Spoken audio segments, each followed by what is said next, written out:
Клянусь Аллахом, у которого нет сотоварищей. Он нас любит. Любит нас, раз наделил нас милостью познать Его.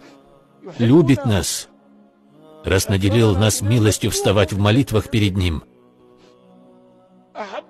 Любит нас, раз наделил милостью совершать Ему земной поклон. И когда ты понял, что Аллах тебя любит, не следовало бы тебе, брат мой, ответить Ему взаимной любовью. Почему ты не ответишь Ему взаимной любовью? Наши сердца должны быть переполненными любовью к Аллаху. Когда твоим сердцем овладеет любовь к всемогущему Аллаху, эта любовь изгонит мраки искушений, и в твоем сердце не останется места для чего-либо еще.